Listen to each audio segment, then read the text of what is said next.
Es un enorme placer recibir a la doctora Magdalena Jovanova a propósito de los temas que ella ha dominado durante todos estos años y que nos hace reflexionar respecto a cuánto ha asumido ella que hablamos de sexualidad los uruguayos. Magdalena, ¿cómo te va? ¿Cómo ¿Qué estás? tal?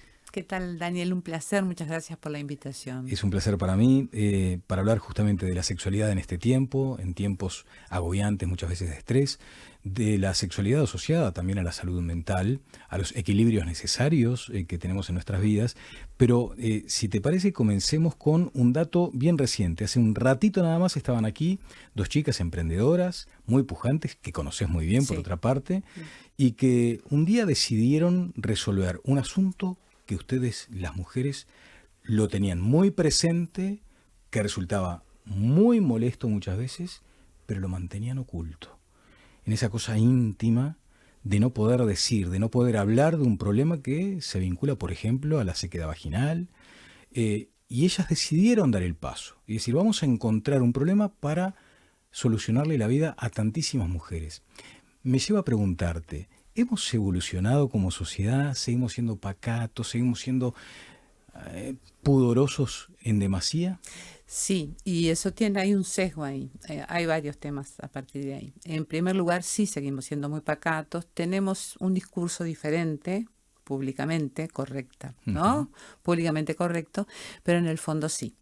En el fondo seguimos siendo pacatos y con respecto sobre todo a lo que es la anatomía vulvar y vaginal, yo te diría que las mujeres hace un tiempo empezaron a tomar conciencia. Yo escribí un libro hace más de 10 años, GPS Sexual, Manual Instructivo para Varones, en donde realmente ahí describo lo que es el clítoris. Y Ujú. justo ayer estaba mirando un artículo, le decía recién a la productora, en los últimos años hay 21.500 publicaciones sobre pene y 1.500 sobre clítoris. ¿Te El das cuenta? clítoris recién se está conociendo. Ujú.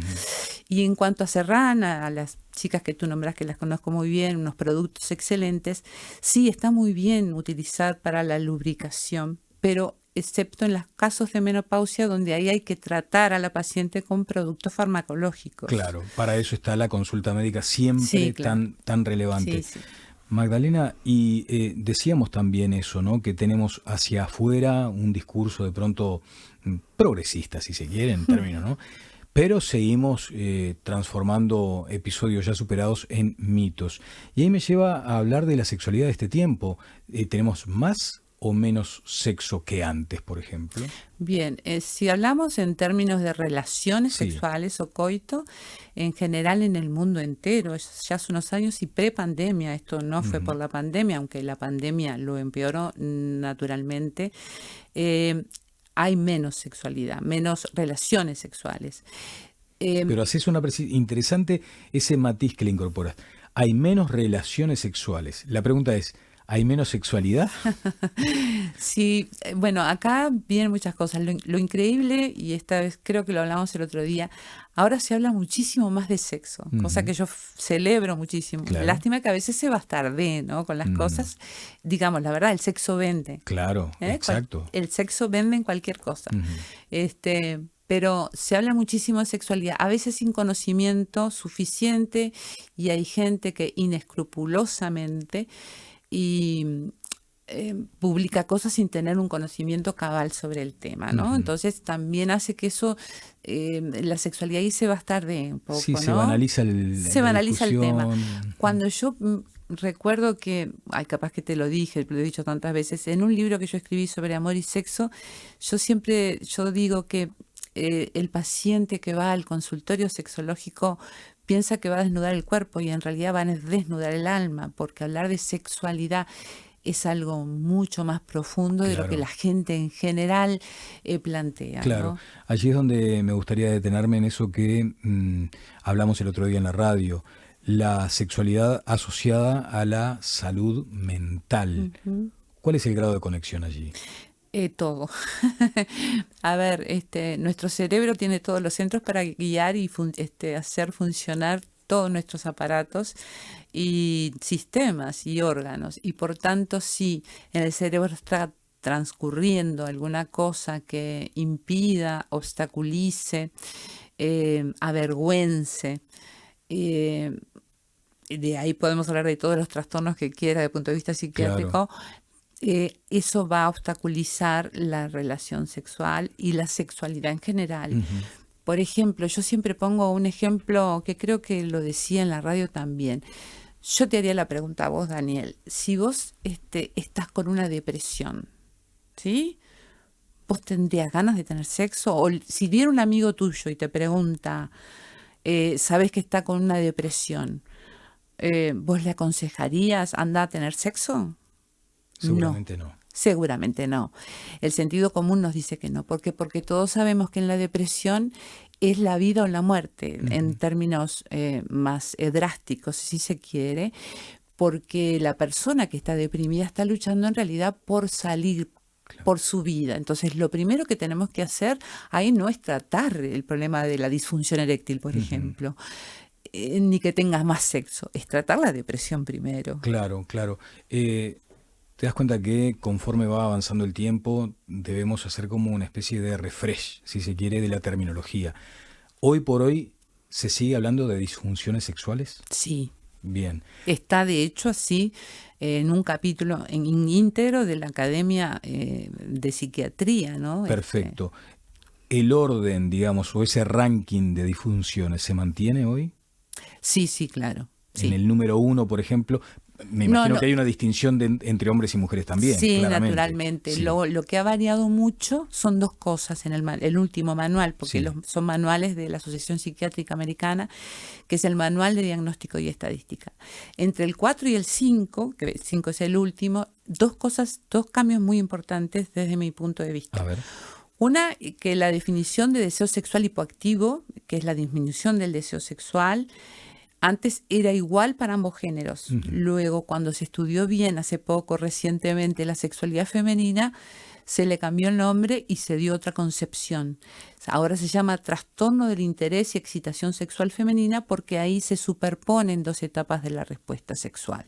Esto puedo seguir explicándolo ahora después. Bien. Y la otra cosa que me parece muy importante que el manual incorporó últimamente es que cuando una mujer sufre violencia de género, ahí no hay disfunción sexual posible que puedas definir. Es decir, me viene una paciente, ¿no? Ejemplo, y me dice, no tengo orgasmos, y yo la empiezo a interrogar y me doy cuenta o percibo que esa mujer sufre violencia doméstica o violencia de género, no se configura la disfunción. Claro, porque hay un bloqueo natural. Pero antes, naturalmente, no, eso no se tenía en cuenta. O sea, son dos incorporaciones muy interesantes. Bien, en este caso estamos hablando de disfunciones asociadas a la mujer.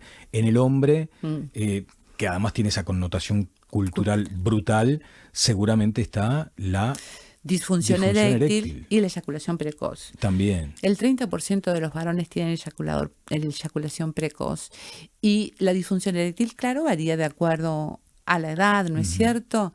Pero jóvenes con disfunción eréctil, la misma cantidad. Son disfunciones eréctiles psicógenas, ¿no? O sea, ahí influye lo ambiental, claramente, lo de este tiempo. Influye lo psicológico sobre todo, porque es mucha la presión que hoy le decíamos de la hipocresía de la sociedad. Claro. Aún hay mucha presión en el varón por el rendimiento. Yo siempre digo, los varones son numéricos, ¿no? ¿Cuántas veces? ¿Qué tamaño? ¿Cuántas mujeres? Y eso sigue presionando aún a los jóvenes que aún tienen educación sexual, y si fallan, ellos sienten como una falla, lo sienten, es un gran fracaso, es una gran frustración, y a veces hacen cuadros depresivos, ataques de pánico, de fobia. Claro. Magdalena, en estos tiempos de todo, o prácticamente todo descartable, ¿los vínculos sexuales también pasan por allí?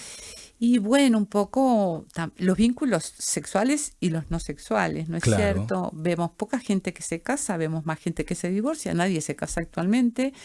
Las parejas yo creo que no van a tener el futuro que por lo menos tuvimos, o la situación que tuvimos hasta ahora. También es cierto que somos una generación en donde influyó mucho Walt Disney. El cuento Seremos felices para siempre. Y eso en realidad, en un mundo donde hay mucho recambio de todo, también hay recambio de parejas. Claro. Ya la gente tampoco se somete a situaciones donde no quiere estar. La gente quiere ser feliz, Ajá. no eufórica, pero sí feliz. Y ahí aplica también lo de lo efímero, o sea, los vínculos hoy ya están condenados como a una fecha de caducidad pronta. La gran mayoría tiene, digamos, en pocos años seguramente tienen más chance de separarse que de otra cosa. Ahora, los vínculos sexuales sí muchas veces son cosas muy puntuales, Claro, ¿no? y ahí ato el concepto de lo efímero con la moda, que por definición parece estar siempre destinada a lo efímero. Y te dicen, ¿no? De pronto vos descubrís a una persona transitando un vínculo con otra de su mismo sexo. Y siempre está esa cuestión de decir, esto debe ser parte de una moda, deja que se le va a pasar. Y a veces uno se pone en el lugar y dice, uy, si esto no es ofensivo, ¿qué es? Que ¿no? es totalmente ofensivo, ¿no? Claro. Claro. Claro. ¿Pero hay moda también en las relaciones sexuales? No, eso se da sobre todo en la parte adolescente, en la edad, en el tramo etario de la adolescencia, porque es natural, hay mucha influencia de la sociedad. Digo, todos somos influidos, todos, no solamente los jóvenes, pero en los adolescentes sí, porque no está definido aún. Entonces muchas veces hay muchas más pruebas al respecto. Pero más libertad para hacer esas pruebas también. Totalmente. Es un cambio que yo digo, más allá de lo que uno pueda criticar o no, los que critican esta época, yo prefiero siempre una época donde se pueda hablar, ¿no? Exacto. Si fui abusada, si no fui abusado, si me gusta fulano, me gusta mengano, digo, por supuesto que sí, mucha más libertad. Y la pregunta cantada, ¿cuánto influyen las redes sociales en todo este nuevo escenario? Mucho. A veces no del todo positivamente, porque dejamos, las redes sociales muestran la felicidad, ¿no es cierto? Es como tendríamos que ser o como nos gustaría ser, y eso influye mucho, sobre todo en los jóvenes, ¿no es cierto? ¿Sabes que el otro día escuchaba a un joven, al que además quiero mucho, y decía, a Instagram, por citar un caso nada más, los domingos no entro? Porque resulta que parece que todo el mundo está muy bien, menos yo. Todo, es cierto. Y me parece que eso también debe aplicar a lo... Frustra mucho. Y vos pensás que Instagram es una yo tengo Instagram, tengo todo, sí, eso, pero es diferente lo que uno puede más o menos controlarse, ¿no es cierto? Pero Instagram es un lugar donde tú tenés que subir una imagen. Claro. Y las imágenes que más rédito tienen o más seguidores son las que subís tu vida personal. Todo muy sexualizado, tal vez en algunas redes. En algunas redes sí, hay mucha sexualización. Cuanto más muestres, mejor, ¿no? Claro. Y eso lo tienen claro. Ahora, eso puede sufrir, la que es muy chica o muy chico, puede sufrir bullying por eso. Y hay una cosa que es muy cierta, además. No solamente las pantallas en sí mismas son adictivas. En psiquiatría eso lo vemos. Mira, es brutal, pero la adicción a las pantallas la tenemos todos actualmente, todos, adolescentes, gente madura. Las pantallas son tan adictivas y están hechas las redes sociales para que sean tan adictivas que generan dopamina en un circuito que se llama circuito de recompensa cerebral. Es igual que vos consumieras cocaína, ¿no? Entonces, si yo me abstengo demasiado de agarrar el teléfono, no lo tengo conmigo, ves, hasta ahora lo tengo acá al lado, me genera como un bajón, es decir, tengo que tenerla para... Claro. Qué interesante, podríamos seguir hablando muchísimo de estos temas. Hablábamos de las disfunciones, allí hay una distinción de géneros también. Y después están las patologías o sobre todo las circunstancias que ya hablan de la comisión de delitos. Ahí está, ¿no? sí. Claro. Acá se sigue entendiendo que hay prostitución infantil cuando no existe. No. Lo que hay es explotación sexual infantil. La pedofilia es claramente un crimen, un delito que debe ser castigado. ¿Cómo estás observando las derivaciones que tienen, las connotaciones que existen sobre los casos más puntuales, los que hemos conocido? El senador Penades, por ejemplo, es el que está en este momento inmerso en esa polémica tan fuerte. Bien, primero, una pedofilia es aquel individuo, porque la mayoría son varones, en que tiene imágenes, pensamientos y fantasías con menores, ¿no es cierto? Y el trastorno de pedofilia es cuando lo lleva a cabo, con lo cual eso son la gran mayoría, no consultan, ¿no? Los trastornos de pedofilia porque es un delito. Claro. Ahora bien, no importa, Más allá de la precisión, configura un delito cuando se le paga, cuando se le retribuye en alguna forma claro, no, pero al menor. Constituye un delito mantener relaciones sexuales con un menor. Así esa persona esté enamorada, como pasó el caso de Jane Mamón, que él decía que estaba enamorado. No importa que haya amor, es un delito, es un menor. El menor no tiene capacidad de discernir. Entonces los responsables siempre somos los adultos. Ahora, yo como veo este caso, bueno, por suerte le dieron el desafuero, no sabemos si es culpable o no, el señor Penades. Yo eso lo celebré. Ahora no es tampoco para rasgarse las vestiduras. Yo, desde el punto de vista político, es lo que hubiera esperado siempre, ¿no? Pero no es mi tema. Claro.